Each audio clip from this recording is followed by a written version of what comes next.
Selamat pagi sahabat Tribuners yang kami hormati dan kami muliakan. Sebelum kita memulai, izinkan kami menyampaikan turut berduka ya atas musibah yang menimpa wilayah Sumatera Utara, Sumatera Barat dan Aceh. Semoga bencana banjir ini segera teratasi dan perekonomian masyarakat, kehidupan masyarakat segera pulih kembali seperti sedia kala dan semakin baik ke depannya. Sahabat Tribuners, pagi hari ini Inspiration Solution kita akan membahas sesuatu yang menarik, dan ini saya percaya akan membantu kita untuk dapat berpikir dan berkembang secara mindset ke depannya.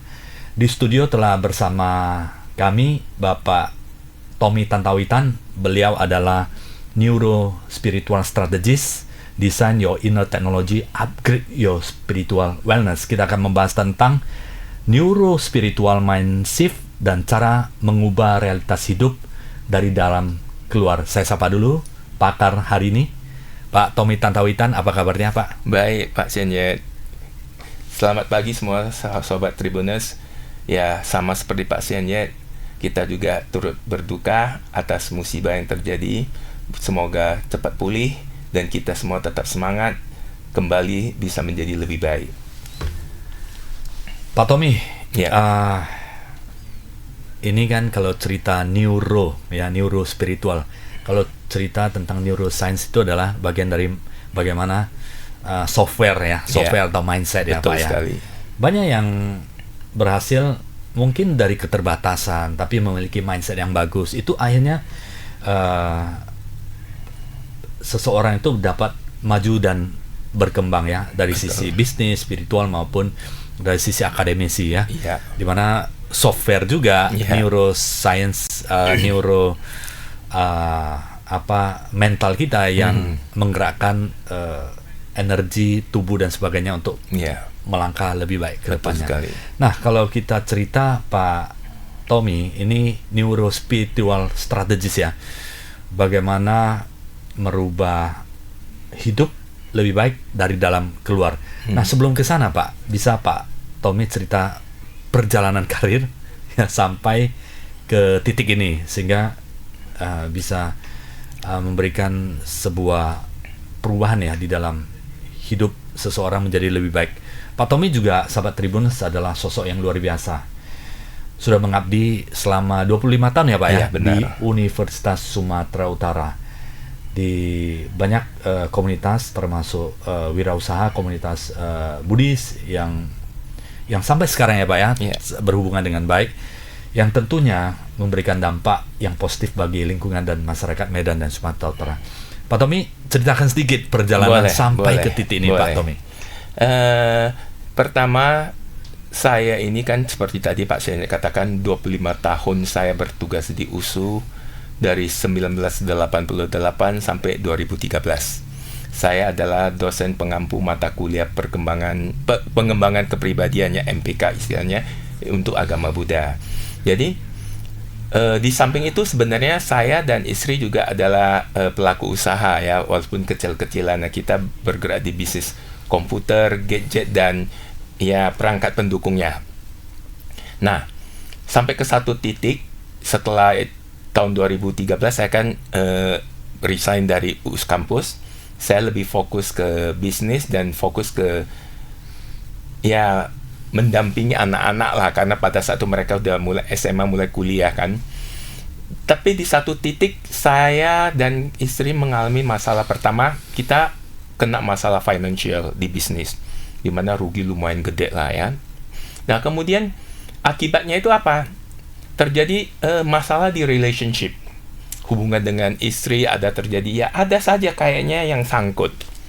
Nah, kebetulan saya ini tipe orang yang suka baca, suka belajar, dan saya tidak mau menyalahkan orang lain. Saya lebih suka, oke, apa yang salah dengan diri saya? Apa yang harus saya perbaiki? Jadi, selama ini saya kan hanya lebih banyak bergerak di agama Buddha. Ya, tentang bagaimana agama Buddha itu, bagaimana Dharma itu. Tapi sampai ke satu titik, saya berpikir, ya, saya harus mencari sesuatu coba dari luar. Kebetulan ada seorang teman memperkenalkan kepada saya itu sebuah konsepnya tradisi dari ancient Hawaiian ya, namanya Ho'oponopono. Ternyata unik juga Ho'oponopono ini ya. Jadi Ho'oponopono ini dia cerita tentang bagaimana kita merubah diri kita dengan pengampunan ya, dengan forgiveness, kemudian dengan gratitude. Nah, di situ. Terus kayaknya semestanya seperti mendukung, berkembang terus, nambah, dapat belajar ini, belajar itu, sampai juga belajar hipnoterapi segala macam. Dan juga akhirnya di pranic healing. Nah, saya waktu itu masih agak bingung ya, mau diapainnya ini ya.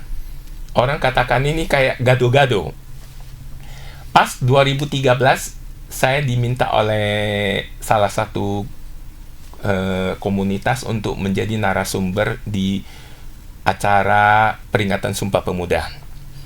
Di situ saya sampaikan, paparkan, dan akhirnya di akhir acara duduk makan siang bareng, ada sepasang suami istri, mereka kebetulan dari Muslim ya, cerita, Pak, Bapak kok gini. Nah, di situ saya kemudian tanpa ada pikiran apa-apa, saya ceritakan tentang konsep mindfulness, tapi saya ambil dari bukunya The Power of Now-nya Eckhart Tolle, yaitu The Power of Now. Di situ mereka suami istri tertarik. Nah, setelah itu ya kita lost contact ya, saya jalani. Tiba-tiba satu kesempatan bertemu, dia cerita bahwa hasil pembicaraan kita di bincang-bincang sambil makan siang itu ternyata membuka wawasan dia. Akhirnya dia memperdalam tentang ini. Nah, dari situ saya berpikir, kalau cerita mindfulness kadang-kadang orang kan konotasinya anggap Buddhis banget. Padahal bukan, karena di semua agama ada. Ya, di Islam sendiri misalnya di Sufi itu ada. Ya, di Kristen juga ada, Katolik juga ada, semua ada. Jadi akhirnya saya bilang, oke, pakai istilah apa ya saya buat ini? Maka terpikirlah, dan kebetulan saat itu saya belajar tentang neuroscience kan, terutama di Applied Cognitive Neuroscience. Cocok ini.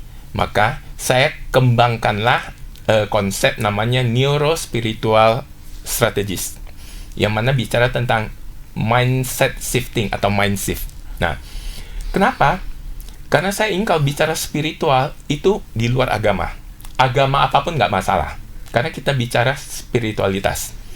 Nah, kemudian kita padukan dengan neuroscience yang bicara tentang otak, ya, pikiran, dan juga psikologi. Nah, jadi saya pernah membuat sebuah edukasi tentang apa dampak otak kita kalau kita melakukan kegiatan spiritualitas. Contoh, apakah itu namanya zikir, apakah itu namanya berdoa, apakah itu namanya baca mantra, parita, apapun namanya itu. Apa yang kita bisa lihat dampak positif perubahan di otak kita, perbaikan. Nah, jadi dari situ saya kembangkan namanya neurospiritual.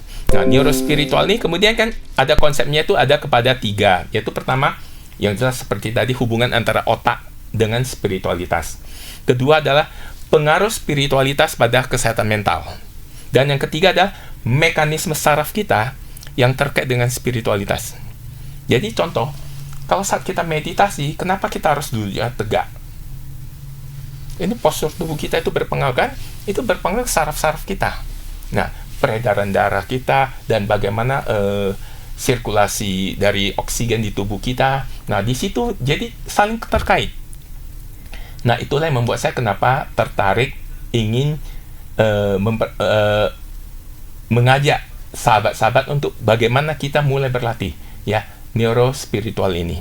Ya, perpaduan antara neuroscience ya, psikologi dan spiritualitas, di mana tidak dibatasi oleh dogma-dogma agama. Yap, menarik Pak Tommy Tantawi. Kalau kita melihat ini kan ada neuroscience dan spiritual, ini digabungkan ya, Pak Tommy. Bagaimana impact-nya kalau kita misalnya menerapkan konsep ini, Pak? Dan polanya tadi ada 3 ya, Pak ya? Bagaimana hubungan otak dengan spiritualitas. Nah, bagaimana saraf ya? Spiritualitas itu pengaruhnya kepada kesehatan mental, dan bagaimana hubungan antara saraf dengan spiritualitas. Ya. Kalau kita, Pak Tommy, ini bisa jelaskan hubungannya ketiga ini, mungkin bisa lebih detail sedikit sehingga sahabat Tribuners bisa melihat polanya dan manfaatnya, Pak. Oke. Gini, kalau tadi hubungan otak dengan spiritualitas saya akan ada singgung sedikit ya, bagaimana apa dampak orang yang misalnya baca zikir, berdoa ya, khusyuk, dan kemudian meditasi segala macam. Nah, itu jelas ada pengaruhnya. Jadi kalau kita mau lihat di YouTube maupun di medsos lainnya, itu ada salah satu sosok tokoh spiritualitas kebetulan dari agama Buddha ya. Dia seorang Rinpoche dari Tibet. Dia pernah dibawa ke Amerika untuk dilakukan penelitian di tes otaknya, sampai akhirnya muncul bahwa ini manusia ini luar biasa yang satu ini. Jadi dari meditasi, dari bagaimana istilah kalau umum katakan itu relaksasi lah yang lebih gampang, itu hasilnya beda. Dan sampai dia di medsos di stigmakan ya, diberikan satu gelar adalah manusia paling bahagia di dunia. Nah, karena apa? Gelombang otak dia itu terjadi luar biasa, ketenangan luar biasa, dan memang beliau pernah ke Medan ya, kita ketemu senyumnya saja luar biasa, kita kalah. Oke. Kemudian dalam pengaruh spiritualitas terhadap kesehatan mental itu jelas. Ini saya dapati pengalaman sendiri pada saat COVID, pandemi. Banyak orang stres. Bukan sombong, kebetulan saya termasuk manusia yang cukup kuat untuk itu. Keluarga saya hampir semua kena, saya satu-satunya yang tidak kena.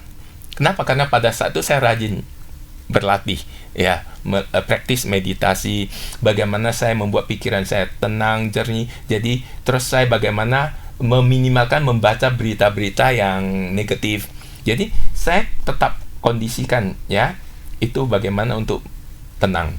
Nah, satu hal juga kita perhatikan, saya dulu penggemar bola. Sepak bola, Pak? Iya, asal Piala Dunia pasti saya tonton. Sampai tengah malam. Tinju saya juga suka dulu, Muhammad Ali, Mike Tyson. Ya, terakhir sekarang ini saya malah nggak tonton itu semua. Kenapa?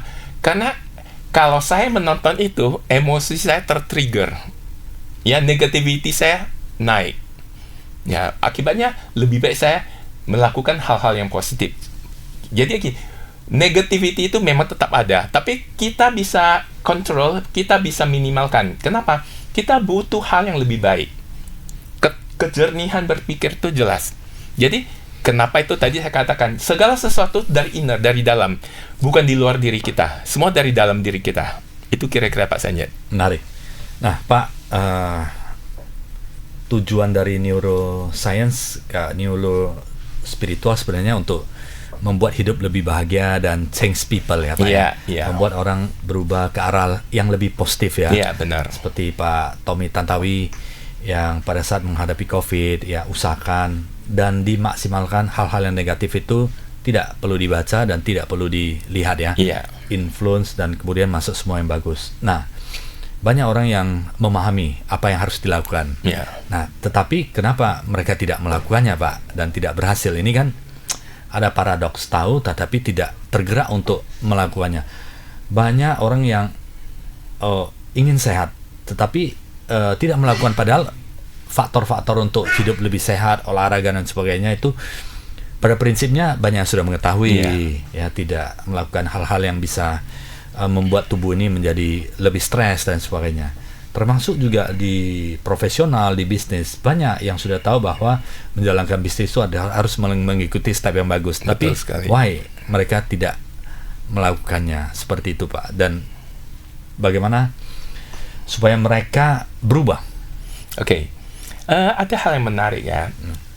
Saya pakai istilah ilustrasi gini. Kita kalau bawa mobil atau naik sepeda motor, kita udah ngegas, tapi nekan rem, nginjak rem. Nggak maju kan? Ya. Jadi kita punya kemauan, kita mau maju, kita ngegas. Tapi di sisi lain, pikiran bawah sadar kita, nekan atau nginjak rem. Nggak bisa kan? Nah, oke. Ilustrasi kedua, ibaratnya kita di sebuah rumah, kita udah buka semua pintu, semua jendela, buka lebar. Tapi ada satpam atau ada anjing penjaga. Sehingga tidak semua bisa bebas masuk. Nah, ini ada barrier ya, emotional barrier, ada mental block, dan sebenarnya nggak salah. Karena ini adalah survival mode-nya kita. Manusia ini dari sejak zaman prasejarah, itu dengan pengalaman hidupnya berkembang, itu survival mode ini ada. Dan itu positif. Hanya saja, jangan ini dijadikan sebagai alat untuk membentengi diri terus. Itu satu. Kedua, kita ini dengan survival mode kita ini, kita sudah merasa nyaman. Ini gue. Jadi gini, contoh, orang ikut motivasi. Wah, motivator ngomong gue. Begitu keluar dari ruang motivasi, jalan tuh begini ya. Tapi berapa lama dia bertahan? Nah, karena apa survival mode ini tadi? Pikiran bawah sadar kita merasa, gue udah nyaman gini kok. Kenapa harus berubah? Nah, sehingga selama itu tidak diberesin, itu masalah. Karena dalam buku Biology of Belief, itu Dr. Bruce Lipton katakan bahwa kita ini, pikiran sadar kita menguasai kita cuma 5%. 95% hidup kita dikuasai pikiran bawah sadar dan pikiran tidak sadar. Jadi, seperti gunung yang ada di puncak itu sedikit nampak di permukaan laut, tapi di dasarnya itu kan begitu besar. Nah, jadi orang mau berubah, mulutnya mau berubah, otak sadarnya mau berubah, tapi pikiran bawah sadar, emangnya kenapa yang gua berubah? Nah, ada yang lebih ngeri lagi. Gua udah baik-baik aja, ngapain berubah? Dia malah takut dengan perubahan. Nah, inilah yang harus kita perbaiki. Maka kenapa kita pakai mind shift, bahwa hidup ini tetap harus berubah. Kita tetap harus beradaptasi. Dulu begini, sekarang perkembangan teknologi jadi berubah. Kalau kita nggak mau berubah, macam mana?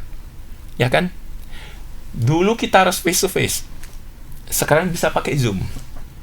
Ya, dulu kalau anak saya di luar negeri, saya mesti ke sana untuk ketemu. Sekarang dengan medsos saja bisa live chat, ya, bisa, bukannya live chat, bisa video call. Nah, dulu zaman saya pertama kali nonton Piala Dunia itu finalnya tahun 1974. Waktu itu zamannya Johan Cruyff, ya. Itulah pertama kali nonton siaran langsung. Sebelumnya tahun 70 waktu Pele merajalela, kita nunggu beritanya. Paling Oke. Nah, zaman sudah berubah. Apa yang terjadi saat ini, detik ini juga sudah bisa diketahui seluruh dunia.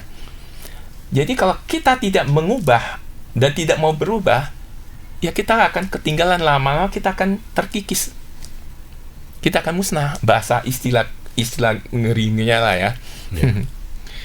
Pak Tommy, kalau kita cerita perubahan ini selalu kan dibutuhkan karena perkembangan teknologi, manusia belajar dan berinovasi secara terus-menerus.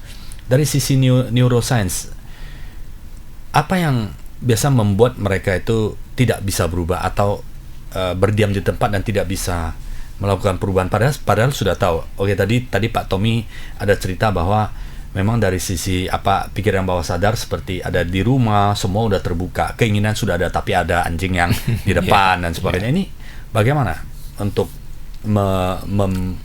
membongkar semua barriernya ini? Oke. Yang pertama, kita harus tanamkan ke diri kita itu open-minded. Kenapa ada istilah open-minded? Itu ada terbuka. Terbuka atas informasi baru, terbuka atas edukasi baru, terbuka dalam segala hal. Nah, memang informasi ada positif, ada negatif. Itu tidak masalah. Tapi, nah kembali, barrier kita pertama berguna pada saat kita memfilter. Itu. Tapi hati-hati, makanya kita mesti latih barrier kita ini menjadi, ya survival mode kita itu menjadi hal yang positif. Artinya sampah-sampah informasi sampah itu kita singkirkan. Tapi informasi yang bagus kita terima dulu. Tapi tidak langsung kita terima. Kita kaji, kita analisis. Ini emang benar. Kalau benar, oke. Ya, nah, kita juga harus membiasakan diri bahwa habit ini dan attitude ini nggak gampang. Kalau secara psikologi, pembuktiannya kan, bahwa untuk membuat sebuah habit baru, itu minimal dibutuhkan 66 hari. 66 hari untuk memperbaikinya. Jadi kita coba misalnya, biasanya bangun jam 7, mau coba kita bangun jam 6, kita pakai alarm, ya, setelah lewat 66 hari tanpa alarm, jam 6 kita bangun. Sudah terbentuk ya? Ya, nah itu tadi. Jadi, kebiasaan-kebiasaan. Kita misalnya, contoh, kita paling suka di Indonesia, begitu bangun pagi, apa yang pertama kita lakukan? Pegang gadget. Nah, coba kita ubah. Begitu bangun tidur, kita senyum cerah, senyum bahagia. Berubah kan? Hidup kita, kalau kita penuh senyum, itu tertanam. Nah, di neuroscience dinyatakan bahwa pada saat sebelum tidur dan saat baru bangun, ya, gelombang otak kita, alfa, theta itu berfungsi. Nah, itulah yang digunakan bahwa kita untuk mengisi ulang. Jadi, barrier-barrier ini gini istilahnya, satpam kita atau anjing penjaga kita ataupun survival mode kita ini, dia dalam kondisi belum sadar. Nah, pada saat itulah kalau kita masukkan program baru, kita masukkan kebiasaan baru, dia lebih cepat. Nah, kalau kita lakukan terus-menerus, konsisten, ya 66 hari ke atas, itu akhirnya pikiran bawah sadar kita ini, ya survival mode kita, oh, udah nyaman kok, it's okay. Nah, hal-hal seperti inilah yang perlu kita lakukan. Jadi, pasiennya juga dalam bagaimana membantu pengusaha dan segala macam, itu akan lebih gampang. Jadi, istilahnya, mesti sadari dulu bahwa bukan pasiennya yang bikin berhasil atau tidak, diri sendiri. Semua bermula dari benar sekali. diri sendiri yang bertanggung jawab ya, Pak Tom ya. Luar biasa, Pak. Pak, kalau ini merubah, berarti kan butuh 66 hari menjadi kebiasaan. Lebih kurang lah kita katakan. Dan harus open-minded ya. Open-minded, kita terima dulu yang bagus. Dan seleksi menjadi yang tidak bagus. Nah, di dalam spiritual mindset, bagaimana cara neurospiritual mindset, bagaimana cara mengaktifkannya ini Pak? Kan sekarang informasi banyak sekali. Bisa dari sosial media, kemudian video, audio-video, YouTube Muncul lagi sekarang adalah AI, Artificial Intelligence, di mana robotik, dan kemudian kita menggunakan AI software atau AI seperti ChatGPT, DeepSeek dan sebagainya, beberapa yang sudah bisa melakukan drill data dengan sangat cepat sekali. Semua kan sangat banyak sekali Pak. Ini otak kita terbatas kan. Benar. Saran Pak Tommy bagaimana untuk meningkatkan spiritual mind shift ini? Dan kemudian seberapa banyak yang harus disimpan sesuai dengan, apakah fokus saja? Manusia akhirnya akan menjadi fokus terhadap diri dia sendiri, spesialis, atau masih perlu kita mencari environment yang mungkin related? Oke. Ini pemikiran Bapak ya? Betul. Spiritualitas itu punya pengaruh besar. Karena spiritualitas itu adalah perspektif kita melihat hidup ini tanpa noise, tanpa gangguan. Maka kenapa saya katakan, saya paling suka menyarankan orang untuk berlatih mindfulness. Kesadaran penuh berada di saat ini, the present moment. Kita hidup berada di saat ini. Saat ini saya lagi ngomong, maka saya harus sadar bahwa, saya harus full konsentrasi saat ini. Pikiran saya tidak boleh melayang ke tempat lain. Tetap harus berada di sini. Maka, contoh, pada saat Pak Senyet ngomong, saya lihat ke Pak Senyet, saya betul-betul meresapi apa yang Pak Senyet omongkan. Nah, Ini hal yang perlu dilatih. Nah, anak-anak muda sekarang kan istilahnya kan gini ya, multitasking. Bukan gak bagus multitasking, tapi ingat, kalau kita multitasking, apa yang terjadi? Kita bisa tidak berada di depression moment.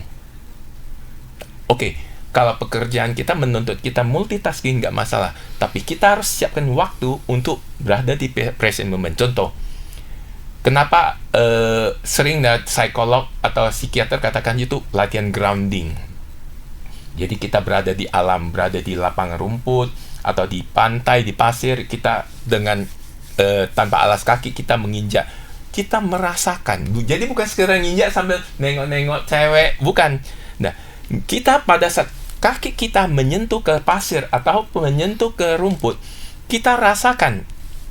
Nah, demikian juga ada istilah di kantor, kita bisa grounding juga. Misalnya pada saat kita pegang minuman ini, kita rasakan, kita betul-betul feel ya, saat ini bagaimana. Nah, pada saat kita minum, kita rasakan bagaimana air ini masuk, bagaimana menyegarkan kita. Nah, inilah yang sangat penting. Jadi, spiritualitas itu membuat kita sadar. Jadi, di semua agama itu ada. Nah, tinggal bagaimana kita memodifikasi dan istilahnya gini, menggabungkannya, mengimplementasikannya dalam bisnis, dalam studi, dan sebagainya. Jadi benar-benar harus mindfulness di dimanapun kita berada ya.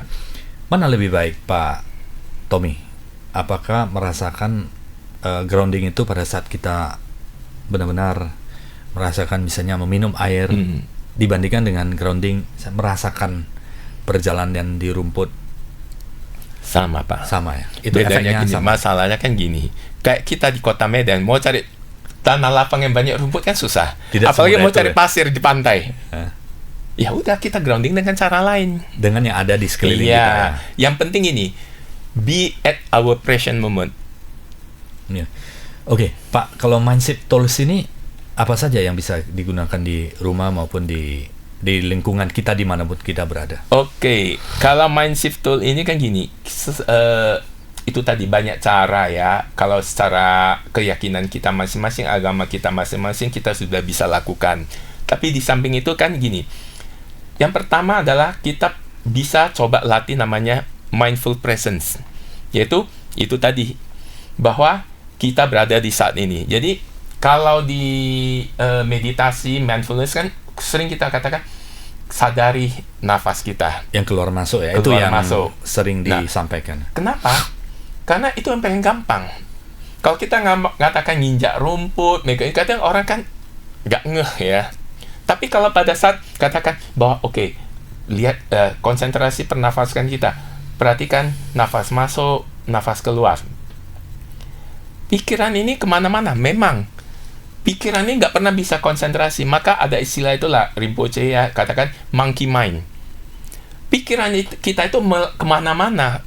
Kita maksa dia untuk gini, dia akan, tapi by practice, pelan-pelan, makanya nggak usah jauh-jauh, 60 detik saja dulu kita coba untuk betul-betul amati nafas kita.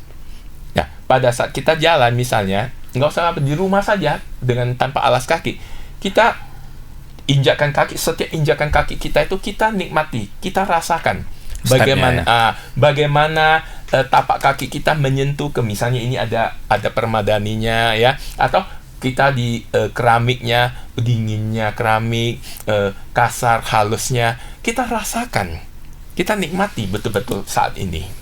Nah, itu pertama.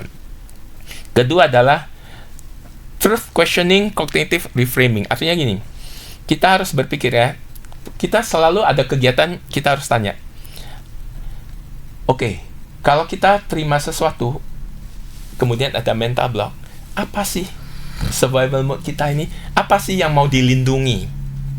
Kita cari tahu, apakah ini membahayakan kita? Kadang kan gini, misalnya contoh informasi begitu masuk, begitu banyak di medsos, itu betul bagus, survival mode kita itu melindungi kita loh sebenarnya. Dia bisa membantu kita filter. Tapi kan gini, ada saatnya survival mode kita ini justru berfungsi negatif. Yang bagus pun dia tolak. Ya, misalnya contoh, bangun pagi bagus, dia tolak. Ya, nah akibatnya apa? Contoh, kadang-kadang gini, anak muda sekarang, gimana ya? Oke, sambil kuliah misalnya, ya, sambil bekerja, aduh nggak cukup penghasilan saya. Oh, kita bisa lakukan side hustle. Tapi begitu kita ngomong side hustle, harus, aduh nggak enak lah, ya, aduh harus affiliate, kita harus live. Nah, nanti kalau misalnya MLM, waduh, nanti nggak enak. Cerita apa lagi lebih serem. Life insurance, waduh, annoying. Nggak masalah semua itu. Kembalikan ke kita, bagaimana kita, ya, bagaimana kita. Jadi contoh, kita ngomongkan affiliate itu live, ya. Saya pernah lihat satu podcast juga sampai ibu-ibu tuh nangis. Rata-rata mereka itu dari 24 jam sehari, 20 jam mereka, kadang 22 jam mereka live. Kapan tidurnya, Pak? Nah, cukup 2 jam. 2 jam. Nah, tapi gara-gara selisih 5 menit, dia bisa habis omsetnya berkurang sekian juta. Sampai dia nangis. Nah, tapi karena dia menyadari, ibu ini menyadari bahwa setiap detik, setiap waktu sangat bermanfaat, bisa menghasilkan, maka dia lakukan. Nah, manusia pada saat sesuatu membuat dia, gua harus, nah itu bisa. Tapi kalau enggak kan Santai, ya. santai aja. Nah, banyak hal, termasuk anak muda sekarang, contoh, suka hobinya, wah ada duit dikit, trading, investing, itu nggak gampang, ya kan? Sekolah aja butuh berapa tahun, kuliah mau jadi dokter butuh berapa tahun, harus lagi koas lagi segala macam. Ini hanya punya modal sekian juta, udah main. Akibatnya apa? Teng-tong. Nah, jadi kembali bahwa ini kita harus isi. Kejernihan berpikir kita latih, dan kemudian perlahan kita bisa isi. Jadi pasiennya kalau ya orang-orang yang mencari pasien sudah kata mereka itu sudah jernih, gampang masuknya, Pak. Lebih mudah terima, ya. Iya, benar sekali. Oke. Pak, ini kan untuk membuat orang menjadi sadar itu tidak semudah yang kita Betul. bayangkan. Dan triggernya apa yang harus kita buat mereka, oh, this is the time saya benar-benar harus berubah. Oke. Yang pertama paling banyak itu nomor 1 saya katakan apa? Karena lingkungan, situasi memaksa dia. Contoh, dia gara-gara begini kehilangan keluarga, orang yang paling dia sayangi, atau dia gara-gara ini pacarnya ninggalin dia, istrinya ninggalin, atau suaminya ninggalin dia. Sakit sekali. Rasa sakit yang sangat luar biasa ini membuat dia, gua mau balas dendam, gua mau tunjukin loh kok yang ninggalin gua. Itu dia bisa berubah. Nah, cara lain adalah kembali kita bagaimana bagaikan laptop, komputer. Kita tahu program kan ada Windows-nya, ya. Kemudian misalnya ada Photoshop-nya, blah. Ini kan program ini kadang-kadang bisa kena virus, bisa ada kerusakan. Nah, apakah hanya dengan antivirus bisa selesai? Belum tentu. Yang dibutuhkan kemudian apa? Di uninstall program ini, kemudian reinstall kembali yang segar.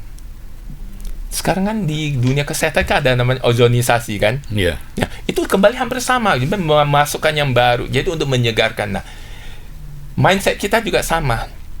Kita butuh, ada yang kita rasa ini memang udah nggak sesuai lagi, kita buang, kita uninstall dia, kita kemudian reinstall dengan yang up to date. Nah, yang penting kembali kan mindset kita nomor 1 yang sangat penting adalah open minded itu tadi, ya. Dan kita latih, ya, kita bukan buang ini survival mode kita latih untuk benar-benar bermanfaat. Jadi dia bisa menyaring yang tidak baik, tapi dia bisa menerima yang baik. Nah, itu butuh latihan dan butuh waktu. Tidak bisa seperti kita ngomongnya gampang, membalikkan telapak tangan, tapi melakukannya itu step by step. Dan butuh konsistensi. Menarik, Pak. Jadi sahabat Tribuners, untuk melakukan perubahan adalah butuh konsistensi, ya. Tidak bisa hanya sekali, tapi dipraktekkan sampai berulang kali, sampai 66 hari ya, tadi, ya. Ada untuk mengubah sebuah kebiasaan biasanya itu 66. Minimal butuh 66 hari. Ya, supaya bisa menjadi sebuah kebiasaan yang baik, ya. Nah, Pak Tommy, ini manusia kan ada, kalau saya melihat, koreksi kalau ada yang salah ya. Ada 2 tipe. Yang satu dia melihat harus berubah karena udah di depan mata itu harus berubah. Iya. Seperti orang yang kalau tidak berjuang, tidak melakukan hal yang baik, mungkin dia tidak makan. Iya. Kemudian dia akan kehilangan. Itu mungkin titik poinnya lebih cepat ya, maksudnya mereka akan take action dengan segera. Iya.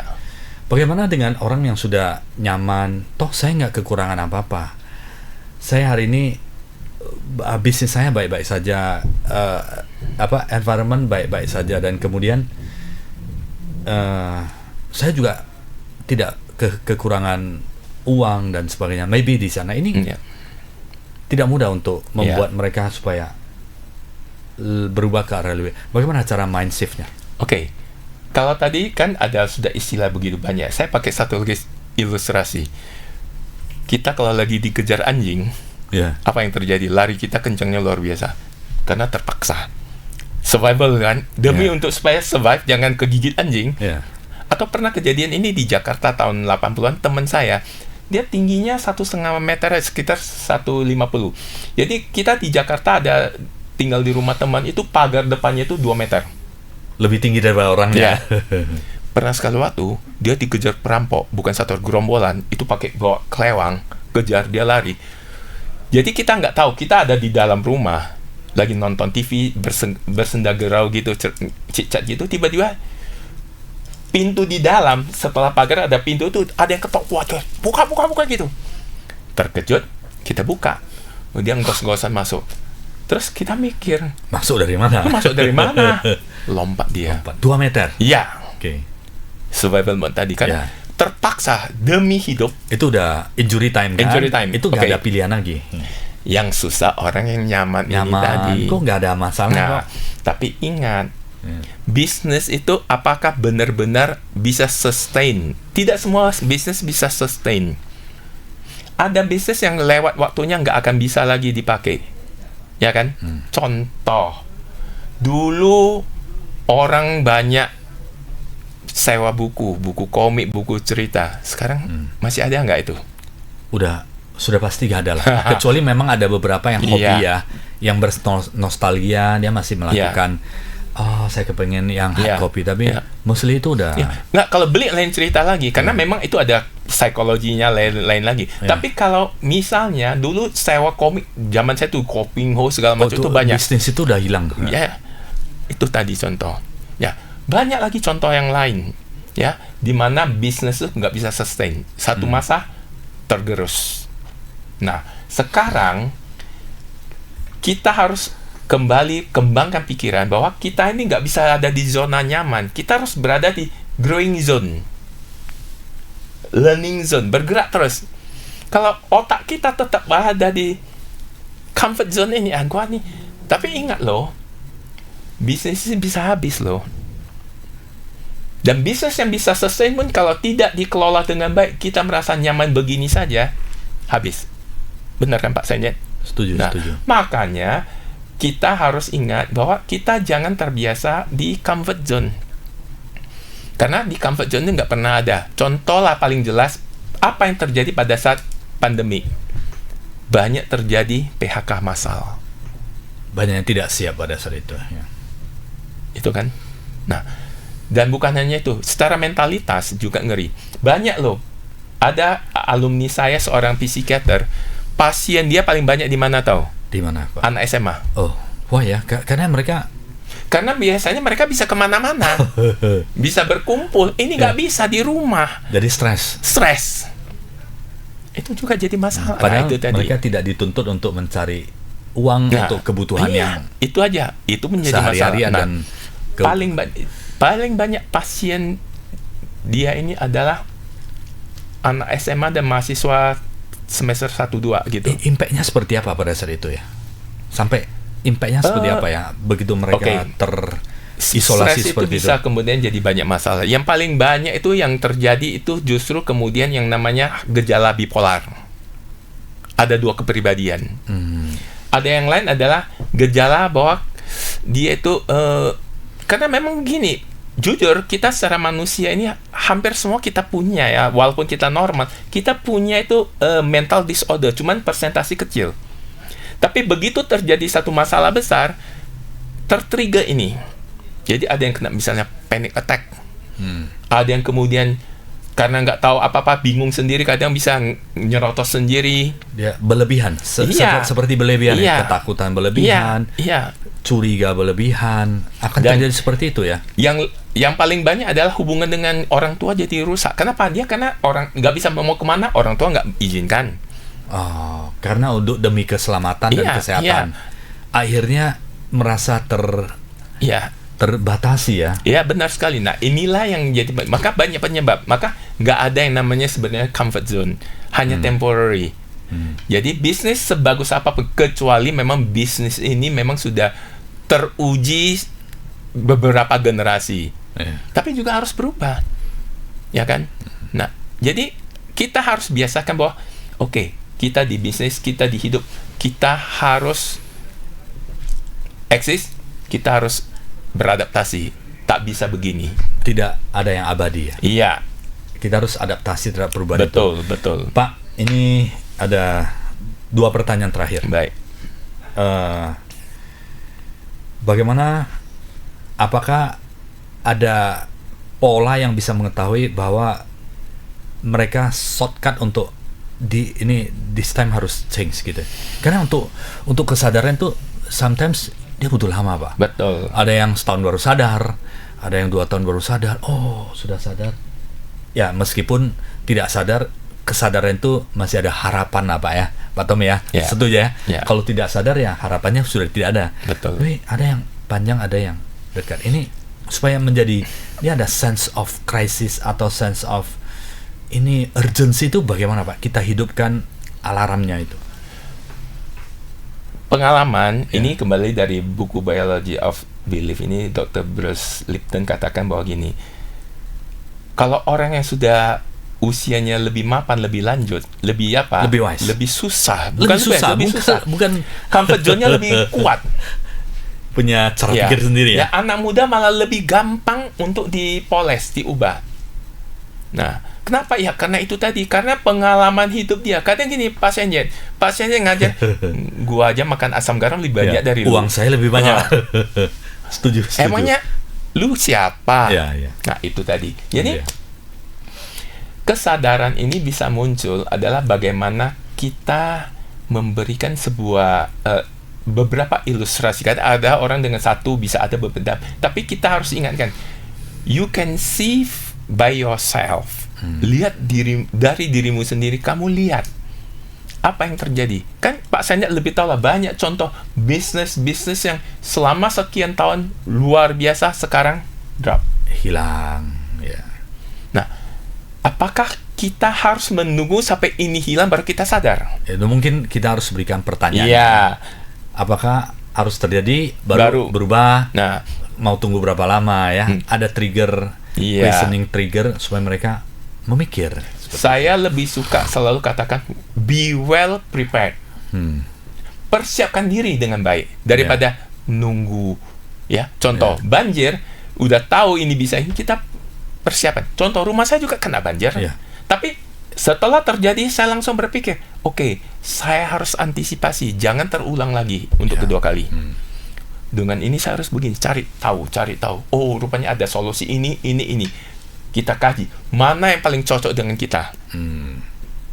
Kebetulan saya orangnya tipe pembelajar, suka mencari tahu, nggak mau Tidak terima mau, apa adanya. ya nggak mau di comfort zone. Iya. Sampai sekarang suka Iya, baca tetap, terus ya, Pak? Tetap Tommy? cari tahu. Luar biasa. Nah, itu tadi. Jadi, itu yang paling penting. Kedua adalah memang ada orang tipe memang susah sekali, dan itu butuh bahwa gini, sebenarnya setiap manusia bisa berubah kalau ada sesuatu atau satu sosok yang betul-betul dia yang bisa merubah hormati. dia. Ya. Contoh, ada orang kan gini, dengan ustadznya, kiainya, ada dengan pastornya. Jadi, kita tetap butuh ada satu sosok yang bisa dia jadi panutan dia, itu dia bisa berubah. Dia akan ikuti ya. Ya, kalau kita ngomong kadang gitulah kan, kita lebih mudah, susah kita ngomongnya. Gue lebih kaya, gue lebih pengalaman. Setuju, Pak. Tapi kita nggak boleh mundur. Iya. Kita harus jalan terus. Luar biasa Pak Tommy Tantawi. Pak Tommy, bagi sahabat Tribuners mungkin mereka yang ingin belajar tentang neuro spiritual mind shift ini, bagaimana? Bisa konsultasi, bisa menghubungi Pak Tommy, atau ada buka seperti ada seminar, atau bisa ada komunitas, atau ada event-event tertentu yang Pak Tommy selenggarakan? Saya saat ini lebih banyak sih bergeraknya, satu ya, saya ada memberikan edukasi informasi di medsos, misalnya di IG. Ya. Pak Tommy bisa announce ke sahabat Tribuners mungkin Tommy Tantawi Tan @tommy.tantawi_tan. Oh, oke. Ya, itu kalau di IG. Ya, cuman memang karena banjir ini saya jadi stop dulu kan. Ini mau. Nah, saya juga lagi berpikir bahwa saya mau kembangkan juga semacam beginian, edukasi dengan podcast segala macam. Lagi berpikir ya ke depan mungkin bekerja sama dengan Dan saya ini ada juga masuk di komunitas. Jadi ada bisa contoh lah. Kalau untuk pengusaha ngomong ke saya gini, oke, you cari orang yang paling tepat, Pak Sianyet. Misalnya untuk gini. Nah, kalau untuk begini misalnya, kalau dia mental health-nya, oke, you cari alumni saya, dokter psikiater ini atau psikolog ini. Nah, ada yang misalnya dia perlu healing, oke, you bisa misalnya ke komunitas pranic healing misalnya.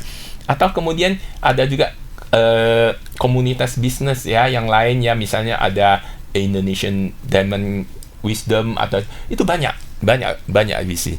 Saya selalu lebih ke sana dulu, refer orang ke tempat-tempat komunitas, karena gini, kalau dia berada di sebuah komunitas, sebuah lingkungan, dan itu bisa memberikan dia dampak ya, influence dia, daripada kita hanya ngomong ke dia sendirian. Secara komunitas beberapa orang atau masif itu mungkin akan menjadi lebih didengar ya. Ya, karena di psikolog kan dikatakan, di psikologi, kalau kita selalu berkumpul dengan 5 orang yang tipe begini, maka kita akan jadi orang ke-6. Top. Sahabat Tribuners, kumpullah dengan orang-orang yang positif, sehingga sahabat Tribuners juga akan menjadi orang yang positif dan maju berkembang dan menjadi orang hebat. Kumpullah dengan 5 orang yang hebat, maka Anda akan menjadi orang yang ke-6-nya. Terima kasih sahabat Tribuners sudah bersama kami hampir 1 jam. Semoga apa yang disampaikan Pak Tommy Tantawitan ini bermanfaat bagi kita semua. Selalu berubah ke arah lebih baik, filter hal-hal yang positif, maka hidup kita akan lebih baik ke depannya. Terima kasih Pak Tommy Tantawi. Terima kasih ya untuk waktunya bisa sharing bersama sahabat Tribuners. Sama-sama. Thank you. Sampai jumpa kembali di Inspiration and Solution setiap hari Jumat yang selalu menarik untuk kita semua. Terima kasih. Terima kasih.